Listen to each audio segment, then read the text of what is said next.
Hello guys, once again welcome to my channel learn with Sai.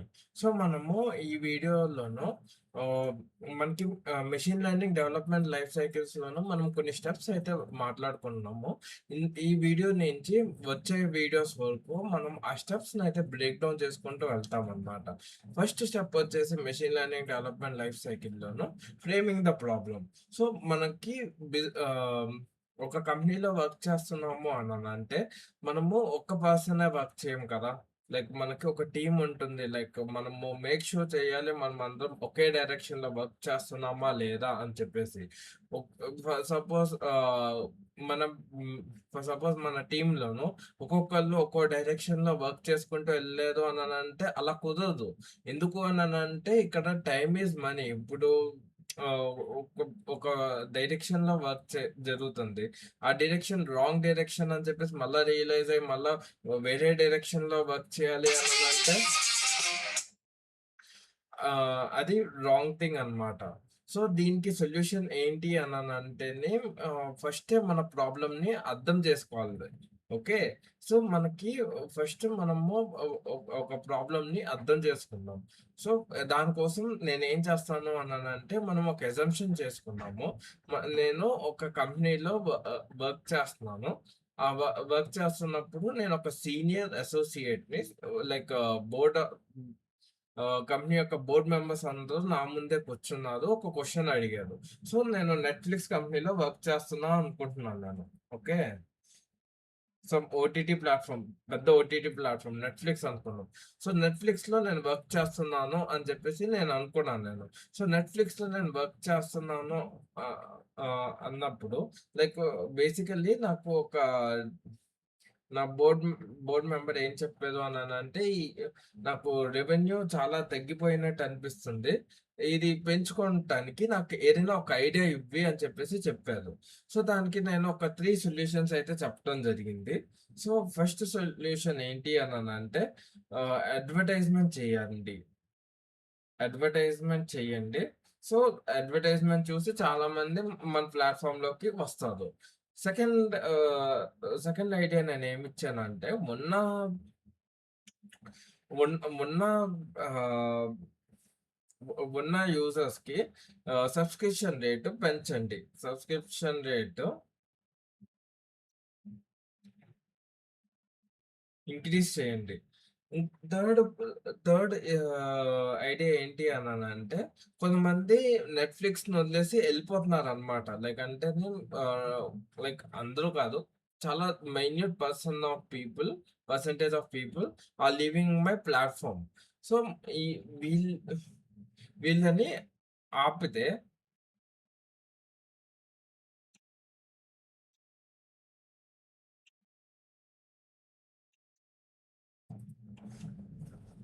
దీన్ని churn rate అని కూడా అంటారు. ఇదేంటో నేను మీకు క్లియర్‌గా ఎక్స్‌ప్లెయిన్ చేస్తాను నేను. సో, దీన్ని కనుక తగ్గిస్తే ఎలాగైనా తగ్గిచ్చాము అననంటే మన రెవెన్యూ అన్నా పెరుగుతది. ఎందుకంటేనే ఫస్ట్ మంత్ పే చేశారు. నెక్స్ట్ మంత్ కూడా ఆహ్, అది ప్లాట్‌ఫార్మ్ నుంచి ఎళ్ళిపోకుండా వాళ్ళు పే చేస్తారు. పే చేస్తేనే వాళ్ళ నెట్‌ఫ్లిక్స్ యొక్క రెవెన్యూ అన్నది పెరుగుతది. సో, ఈ విధంగా మనం మనము ప్రాఫిట్ సంపాదించొచ్చు అని చెప్పేసి నేను సొల్యూషన్ చెప్పాను నేను. సో, కానీ బోర్డ్ మెంబర్స్ ఏం చెప్పారంటే, "మేము అడ్వర్టైజ్‌మెంట్ ఆల్రెడీ చేస్తున్నాము. చాలా ప్లాట్‌ఫార్మ్ నుంచి అడ్వర్టైజ్‌మెంట్ చేస్తున్నాము. కానీ ఇంకా మనీ అయితే మేము పెట్టలేము" అని చెప్పేసి చెప్పారు. సబ్స్క్రిప్షన్స్ ఇంక్రీజ్ చేయాలి అననంటేనే ఉన్న సబ్‌స్క్రైబర్స్ నుంచి ఇంకా హేట్రేట్ పెరిగిపోయి ఏమైనా అవ్వచ్చు. సో, సబ్స్క్రిప్షన్స్ అయితే పెంచలేము. ఈ సొల్యూషన్ కూడా రిజెక్ట్ అయిపోయింది. కానీ ఈ ఐడియా ఏదో బావుంది. లైక్ ఉన్న యూజర్స్‌ని ఎళ్ళిపోకుం నా ప్లాట్‌ఫార్మ్ వదిలి ఎళ్ళిపోకుండా కాపాడామనుకో, అప్పుడు ఇన్‌కమ్ అన్నది పెరుగుతది కదా! ఈ విధంగా నేను ప్రాఫిట్ సంపాదించాలి అని చెప్పేసి డిసైడ్ అయ్యాను నేను. సో, ఇప్పుడు ఈ చర్న్ రేట్ అంటే ఏంటి? సరే. ఈ చర్న్ రేట్ అంటే ఏంటి? ఫర్ సపోజ్ నెట్‌ఫ్లిక్స్‌లోను 100 సబ్‌స్క్రైబర్స్ ఉన్నారు. సపోజ్. లేకంటే ఇప్పుడు లక్షల్లో, కోట్లలో ఉండుంటారు. సపోజ్ ఇనీషియల్ స్టేజెస్ అనుకుందాం. నెట్‌ఫ్లిక్స్ అప్పుడే స్టార్ట్ చేశారు. అప్పుడు 100 సబ్‌స్క్రైబర్స్ ఉన్నారు. ఓకే. 100 సబ్‌స్క్రైబర్స్ ఉన్నారు. ఓకే. ఇందులో చర్న్ రేట్ 2% ఉంది అని చెప్పేసని అనుకుందాం. సో, 2% ఉంది అననంటే దీని అర్థం ఏంటి అననంటే మంత్ ఎండ్‌కి 98 మెంబర్స్ ఇంకా సబ్‌స్క్రైబర్స్ ఉంటారో, మిగతా 2 మెంబర్స్ ఎవరైతే ఉన్నారో వాళ్ళు సబ్‌స్క్రిప్షన్‌ని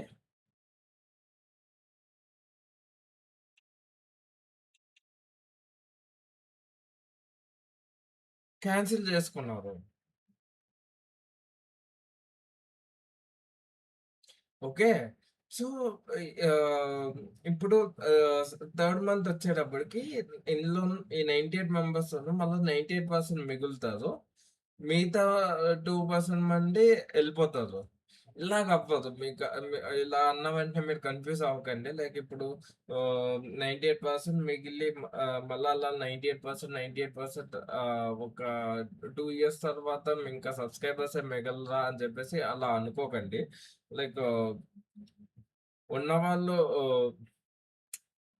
ఎలా ఆలోచించండి అంటే ఉన్నవాళ్ళు ఆహ్, లైక్ ఉన్నవాళ్ళు 2% ఎళ్ళిపోతారు. కొత్త మెంబర్స్ యాడ్ అవుతూనే ఉంటారు. లైక్ అంటే ఇప్పుడు ఫర్ సపోజ్ రియల్ వరల్డ్ సినారియోస్‌నే తీసుకుందాం. ఇప్పుడు మన ఎర్త్ మీద సపోజ్ మోర్టాలిటీ రేట్ ఎక్కువుందనుకున్నాం. అంటే చనిపోయే వాళ్ళ చనిపోయే వాళ్ళ రేటు చాలా ఎక్కువగా ఉంది. దేనికన్నా కొత్తగా పుట్టే వాళ్ళ కన్నా చనిపోయే వాళ్ళ రేటే ఎక్కువుంది. రేట్ ఎక్కువుంటేనే లైక్ ఆబ్వియస్‌లీ పాపులేషన్ అయితే తగ్గుతది గదా! సో, అలాగే మనకి సబ్‌స్క్రైబర్స్ కూడాను సపోజ్ చర్న్ రేట్ కనుక ఎక్కువుంటేనే మనకి ఏది న్యూ యూజర్స్ కన్నాను చర్న్ రేట్ కనుక ఎక్కువుంటేనే మన సబ్‌స్క్రైబర్స్ ఆడియన్స్ అయితే కోల్పోతున్నారని అర్థము. సో, దాని గురించి మనము సొల్యూషన్స్ అన్నది ఫైండ్ చేయాలి అని చెప్పేసి ఇక్కడ ఇంటెన్షన్. ఫర్ సపోజ్ నెట్‌ఫ్లిక్స్‌కి ఆహ్, 4% ఉంది అనుకుందాం చర్న్ రేట్. ఓకే. ఇప్పుడు ఆహ్, లైక్ మొత్తానికి అందరిని అయితే ఆపలేము. కొంతమంది ఎళ్ళిపోవాలి అని చెప్పేసి డిటర్మైన్ చేసుకున్న వాళ్ళైతే ఖచ్చితంగా ఎళ్ళిపోతారు. సో, నేనేం చెప్తాను అనంటేనే ఇప్పుడు ప్రెజెంట్ చర్న్ రేట్ అయితే 4% ఉంది. దీన్ని 3.75కి తీసుకొస్తాను అని చెప్పేసి చెప్తాను నేను. సో, 3.75 జస్ట్ 0.25% అని చెప్పేసి అనుకుంటేనే ఈ 4% ఈ 4% 3.75కి చాలా డిఫరెన్సే ఉంటదనమాట. లైక్ అంటే ఇప్పుడు బిలియన్స్ ఆఫ్ యూజర్స్ ఉన్నప్పుడు ఈ డిఫరెన్స్ అన్నది చాలా పెద్ద వాల్యూనే క్రియేట్ చేస్తది. సో, ఈ 3.75కి తగ్గిస్తాను అని చెప్పేసి నేను చెప్తాను. సో, వాళ్ళు లైక్ నచ్చితే ఒప్పుకుంటారు. లేకపోతే 3.75 ఎందుకు 3.5 తీసుకెళ్ళలేమా అని చెప్పేసి కూడా అడుగుతారు. సో, దానికి కొద్దిగా రీజన్ అన్నా చెప్పాలి. లైక్ అంటేనే ఇప్పుడు ఈ కైండ్ ఆఫ్ యూజర్స్ ఉన్నారు. సో, ఫస్ట్ 3.75కి అయితే తగ్గిస్తాను నేను. దాని తర్వాత మళ్ళా 3.5కి అయితే తగ్గిస్తానికి ట్రై చేస్తాను అన్న సొల్యూషన్స్ మీరు చెప్పొచ్చు. సో, ఈ విధంగా ఉంటదనమాట. ఓకే. సో, ఇప్పుడు మనకి ప్రాబ్లమ్ ఎలా ఉంటుంది అని చెప్పేసి ఆలోచిద్దాము. సపోజ్ ఫస్ట్ మనము ఒక బిగ్ పిక్చర్‌ని తీసుకుంటామనమాట. బిగ్ పిక్చర్‌ని తీసుకుంటాం.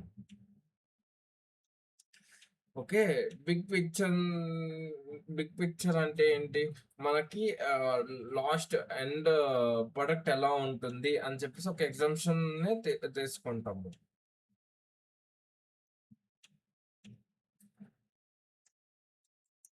సో, ఎండ్ ప్రొడక్ట్ ఎలా ఉంటుంది అని చెప్పేసి తెచ్చుకుంటాము.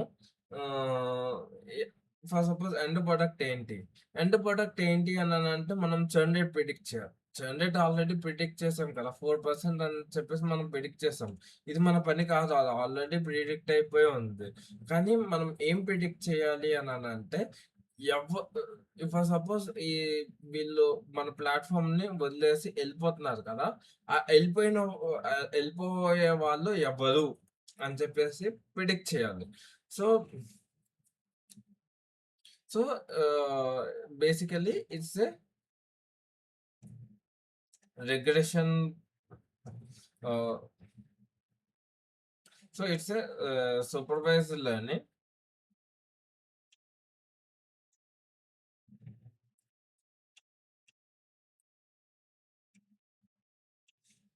With classification problem.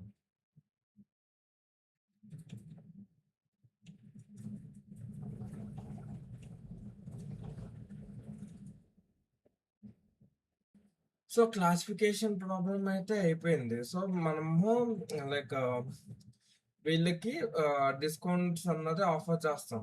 So, discounts అన్నది ఆఫర్ చేస్తాము.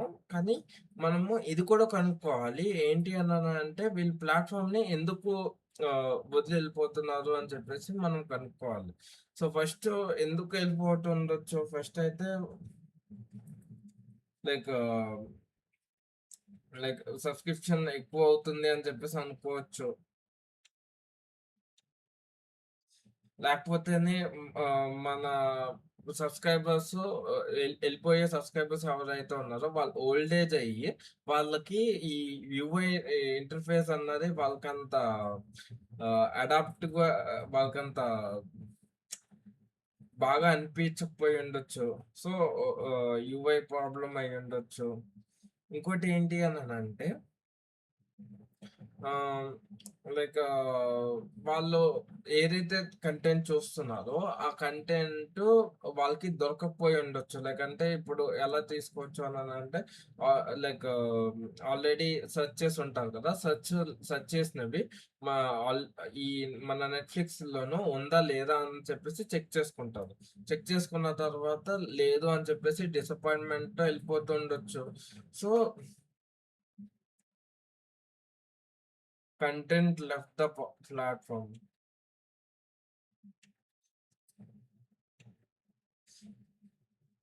సో, వీటన్నిటికిని ఫిక్సెస్ అంటే ఇప్పుడు అందరికి ఆహ్, ఈ సబ్స్క్రిప్షన్ తగ్గించటము, ఇంకా యూఐ ఇంటర్‌ఫేస్ బెటర్ చేయటము, ఇంకా కంటెంట్‌ని మళ్ళా కొత్త కంటెంట్‌ని తీసుకొని రావటము, వాళ్ళకి నచ్చే కంటెంట్ తీసుకొని రావటము, అదంతా లాంగ్ ప్రాసెస్ అన్నమాట. Long term process. కానీ షార్ట్ టర్మ్‌లో మనం ఏం చేయగలం? షార్ట్ టర్మ్‌లో మనం ఏం చేయగలము అంటేనే వాళ్ళందరికిని ఒక ఆఫర్ ఇవ్వగలం. నెక్స్ట్ మంతు మీకొక ఆఫర్ ఉంది. ఇంకా కంటిన్యూ చేస్తే మీకు ఆఫర్ ఇంకా సబ్స్క్రిప్షన్ తగ్గుతది అని చెప్పేసి ఒక ఆఫర్ ఇవ్వటం. అండ్ ఇక ఇక్కడ ప్రతి ఒక్కళ్ళకి ఒకటే ఆఫర్ అయితే ఇవ్వలేము. ఇప్పుడు ఆహ్, ఒక్కొక్కళ్ళకి ఏమనిపిస్తదంటే నేను వద్దే వద్దు ఈ ప్లాట్‌ఫార్మ్‌ని వదిలేసి ఎళ్ళిపోవాలి అని చెప్పేసి కొంతమందికి అనిపిస్తది.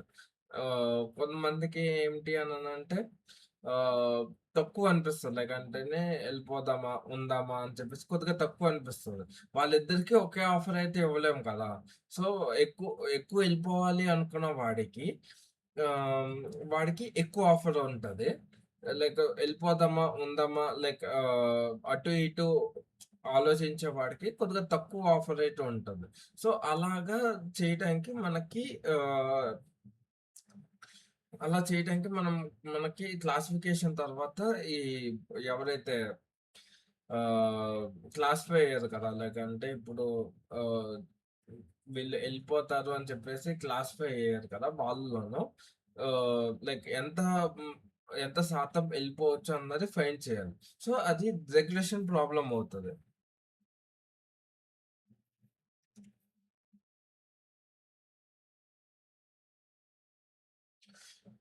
ఈ విధంగా మనము ప్రాబ్లమ్‌ని ఐడెంటిఫై చేస్తామనమాట. ఓకే. ఇప్పుడు ఆహ్, మనకి ఆల్రెడీ ఒక వర్క్ జరిగుందనమాట. మనకి చర్న్ రేట్‌ని ప్రిడిక్ట్ చేయడానికి ఒక మోడల్ ఆల్రెడీ ఉంది. ఎవరో క్రియేట్ చేసేసారు. మా కంపెనీలోనే నెట్‌ఫ్లిక్స్ కంపెనీలోనే చర్న్ రేట్‌ని ప్రిడిక్ట్ చేయడానికి ఆహ్, ఒక మోడల్ ఆల్రెడీ రెడీగా ఉంది. ఒక టీమ్ ఆల్రెడీ వర్క్ చేసింది. సో, నేను ఆళ్ళ దగ్గరికెళ్ళి అడుగుతాననమాట. మీరు ఏ ఫ్యాక్టర్స్‌ని కన్సిడర్ చేసి చర్న్ రేట్ మోడల్‌ని మీరు ఆహ్, తయారు చేశారు అని చెప్పేసి అడుగుతా అనమాట. సో, వాళ్ళు కొన్ని ఫ్యాక్టర్స్ అయితే చెప్తారు. లైక్ అంటేనే ఓల్డ్ ఏజ్ పీపుల్‌లో వెళ్ళిపోయే ఛాన్సెస్ ఎక్కువుంది. అండ్ ఈ పర్సన్స్ గ్రాడ్యుయేషన్ కంప్లీట్ చేసుకున్నారు. సో, గ్రాడ్యుయేషన్ కంప్లీట్ చేసుకున్నారు కాబట్టి గ్రాడ్యుయేషన్ టైమ్‌లోనూ కొద్దిగా టైం ఎక్కువ ఉంటది కాబట్టి మూవీస్ అయన్నీ బాగా కన్జ్యూమ్ చేస్తారు. వన్స్ వర్క్ లైఫ్‌లోకెళ్ళిపోయిన తర్వాత వాళ్ళంత చూడరు. అలాగా రకరకాల ప్రిడిక్షన్స్ అయితే చేస్తారు. ప్రిడిక్షన్స్ అలాంటియి చెప్తారనమాట. లైక్ అంటే నాకు. సో, నేనేం చేస్తానంటే ఇవన్నీ కూడా నేను కన్సిడర్ చేసుకుంటానండి. వీళ్ళు చెప్పిన ఇన్‌పుట్స్ అన్నీ కూడా నేను కన్సిడర్ చేసుకుంటాను. నాకు హెల్ప్‌ఫుల్ అవుతాయి. ఏది లైక్ ఏ ఏజ్ గ్రూప్ వాళ్ళు ఎళ్ళిపోయే ఛాన్సెస్ ఉంటది. ఏజ్ గ్రూప్ వాళ్ళు ఉండే ఛాన్సెస్ ఉంటది. అండ్ ఎవరిని ఎక్కువగా టెంప్ట్ చేయొచ్చు, ఎలా టెంప్ట్ చేయొచ్చు అన్నది వీళ్ళ దగ్గర నుంచి నేర్చుకోవచ్చనమాట. ఆల్రెడీ వర్క్ చేసింది కదా! ఆల్రెడీ మన టీమ్‌లోనే ఒక టీమ్ అయితే మన కంపెనీలోనే ఒక టీమ్ అయితే వర్క్ చేసింది కదా! వాళ్ళ దగ్గర నుంచి ఇన్‌పుట్స్ అన్నది తెచ్చుకుంటాను నేను. సో, ఆహ్, నెక్స్ట్ వచ్చేసి మనము డేటాని ఆహ్, ఆహ్, తెచ్చుకోవాలనమాట. లైక్ ఎలాంటిదంటే ఫర్ సపోజ్ ఎవరైతే ఏవైతే యూజర్సో వెళ్ళిపోవాలనుకుంటున్నారో వాళ్ళ యొక్క వాచ్ టైము, ఓకే. ఆహ్, వాళ్ళు ఏదైనా ఒక కంటెంట్‌ని సెర్చ్ చేసి ఉండొచ్చు. అది ఫైండ్ అవ్వకపోవచ్చు ఆ డేటాని. ఇంకా ఆహ్, ఏదైనా ఒక కంటెంట్‌ని చూస్తున్నారు. చూసి మధ్యలోనే ఆపేసి మధ్యలో ఆపేస్తున్నారు. ఎందుకు అనంటే కంటెంట్ అంత ఎంగేజింగ్‌గా ఉండకపోవచ్చు. అండ్ ఆహ్, ఎ ఇప్పుడు నెట్‌ఫ్లిక్స్ యొక్క రికమెండేషన్ సిస్టమ్ ఎలా ఉంది? For suppose home screen open చేయంగానే నాకు ఏదైతే రికమెండేషన్స్ వచ్చినాయో అవి నేను ఎన్ని క్లిక్ చేస్తున్నానో, ఎన్ని క్లిక్ చేయట్లేదు. ఓకే.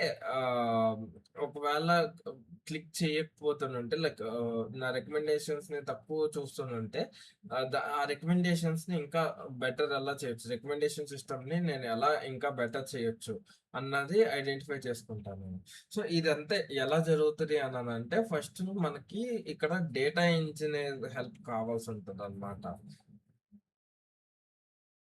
సో, డేటా ఇంజినీర్ ఏం చేస్తాడు అననంటే, యాక్చువల్లీ ఈ డేటా వచ్చేసి ఓఎల్‌టీపీ లోను ఉంటదనమాట.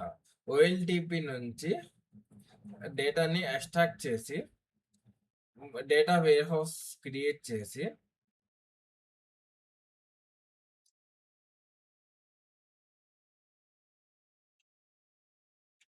మనకి ఇవ్వటం జరుగుతది.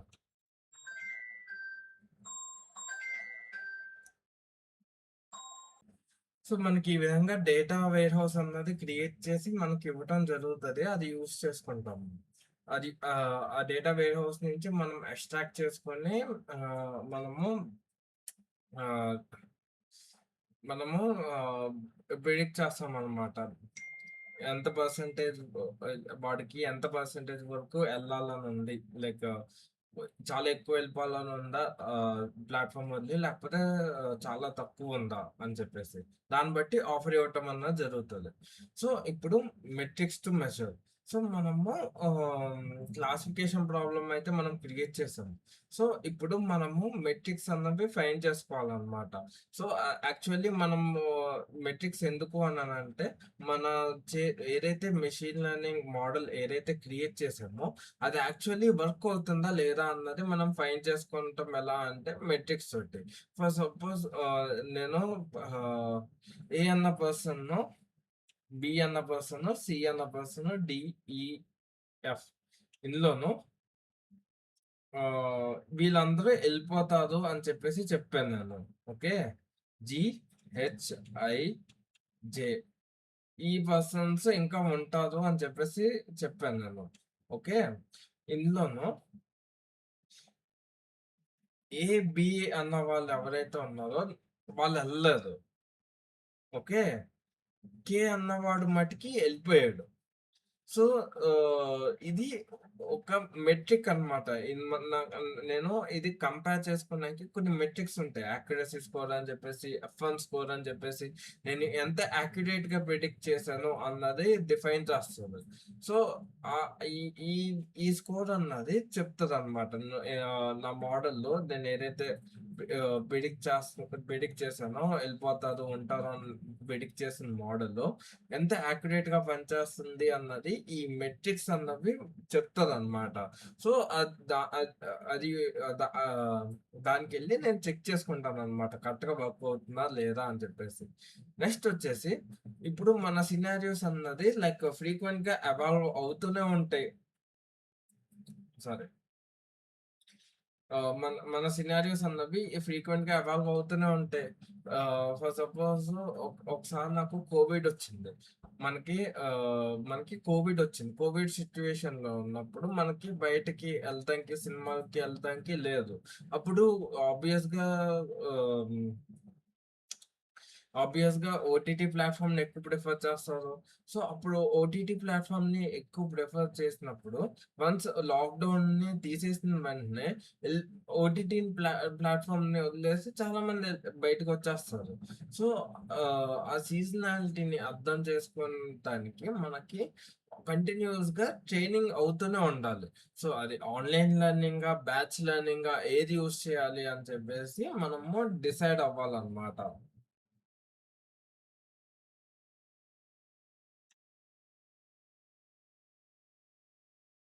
ఇందులోను ఆన్‌లైన్ లెర్నింగ్ యూజ్ చేయాలా? లేకపోతే బ్యాచ్ లెర్నింగ్ యూజ్ చేయాలా? అని చెప్పేసి మనం డిసైడ్ అవ్వాలి.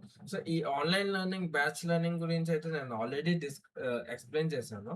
సో, ఇప్పుడు జరిగే వీడియోస్ ఏవైతే ఉన్నాయో ఇది సీరీస్ ఆఫ్ వీడియోస్ లైక్ ఆహ్ మెషిన్ లెర్నింగ్ అంతా ఒక ప్లే లిస్ట్ కింద అయితే తయారు చేస్తున్నాను నేను. ఈ ఆన్‌లైన్ ఇంకా బ్యాచ్ లెర్నింగ్ గురించి అయితే నేను మీకు ఆల్రెడీ ఎక్స్‌ప్లెయిన్ చేశాను. కుదిరితే ఆ వీడియోస్ చూడండి. ఇది ఆహ్, ఈ వీడియో నుంచి ఆ వీడియోస్ చూస్తాం స్టార్ట్ చేస్తుంటే. ఓకే. ఇంకా మనం కొన్ని అజంప్షన్స్‌నయితే మనం చెక్ చేసుకోవాల్సి ఉంటుందన్నమాట. సో, ఇప్పుడు నేనైతే ఒక మోడల్‌నయితే నేను తయారు చేయడం జరిగింది. సో, ఆ డేటా అంతా ఇండియా డేటా మీద కరెక్ట్‌గా వర్క్ అవుతుంది. సో, సేమ్ మోడల్‌లో యూఎస్ఏ కూడా వర్క్ అవుతుందా? లేకపోతేనే నేను మోస్ట్‌లీ నా మోడల్‌లో ఓన్లీ మేల్ అండ్ ఫీమేలే ఉన్నారు. అదర్ జెండర్స్ కూడా సేమ్ వర్తిస్తదా? వర్తించదా? ఓకే. ఇంకా ఫర్ సపోజ్ ఆహ్ ఫర్ సపోజ్ నేను ఒక్క సీజన్‌లోనే చెక్ చేశాను నేను. సమ్మర్ సీజన్‌లోనే ఈ ప్యాటర్న్ ఎలా ఉంది అన్నది చెక్ చేశాను నేను. అదే వేరే సీజన్స్ కూడా సేమ్ ఇదే ప్యాటర్న్ వర్క్ అవుతదా? వర్క్ అవ్వదా? ఇవన్నీ కూడా చెక్ చేసుకోవాలన్నమాట. మన అసంప్షన్స్‌ని చెక్ చేసుకోవాలి. కరెక్టా? కాదా? అని చెప్పేసి. సో, అదనమాట. లైక్ ఇప్పుడు ఈ విధంగా మనము మెషిన్ లెర్నింగ్ ప్రాబ్లమ్ అన్నది ఫ్రేమ్ చేయటం జరుగుతదనమాట. సో, ఇదంతా ఎలా డిపెండ్ అవుతది అననంటే, మన మనము మనము ఎలా ఒక బిజినెస్ ప్రాబ్లమ్‌ని ఒక మ్యాథమెటికల్ ప్రాబ్లమ్ కింద ఎలా కన్వర్ట్ చేస్తున్నాము అన్న దాని మీద డిపెండ్ అయ్యి ఉంటది. అండ్ మీరందరూ అనుకోవచ్చు లైక్ ఇది మీరేదైతే చెప్తున్నారో ఇది చాలా హై లెవెల్ పీపుల్ లైక్ అంటేని team leads, hmm, general managers వాళ్ళు చేస్తారు. నేను ఇప్పుడే మెషిన్ లెర్నింగ్ అయితే నేర్చుకుంటున్నాను. నేను జాయిన్ అయితే జూనియర్ అసోసియేట్ కింద జాయిన్ అవుతాను. నాకు ఇదంతా అవసరమా అని చెప్పేసి మీరు అనుకోవచ్చు. మీరెప్పుడు జూనియర్ రిసోర్స్ కింద ఉండరు కదా! ఇయర్స్ మారే కొద్దీ మీకు ఎక్స్‌పీరియన్స్ అయితే పెరుగుతూ ఉంటది. ఎక్స్‌పీరియన్స్ పెరిగే కొద్దీ లైక్ మీ నుంచి ఎక్స్‌పెక్టేషన్స్ కూడా పెరుగుతాయి. సో, ఈ రకమైన స్కిల్ కూడా ఉండటం అన్నది చాలా ఇంపార్టెంట్. సో, ఇది like right from the beginning మీరు నేర్చుకుంటూ ఉంటేనే మీకు ఆన్ గోయింగ్‌లోను చాలా హెల్ప్‌ఫుల్ అవుతదనమాట. పెద్ద పెద్ద పొజిషన్స్‌కి రీచ్ అవ్వటానికి హెల్ప్ చేస్తది. సో, ఈ వీడియో కంటే మీకు ఈ వీడియో అన్నది చాలా హెల్ప్‌ఫుల్ అయిందని అనుకుంటున్నాను. ఒకవేళ నచ్చితే ఖచ్చితంగా లైక్ చేయండి, సబ్స్క్రైబ్ చేసుకోండి. Thank you for watching my content. Bye.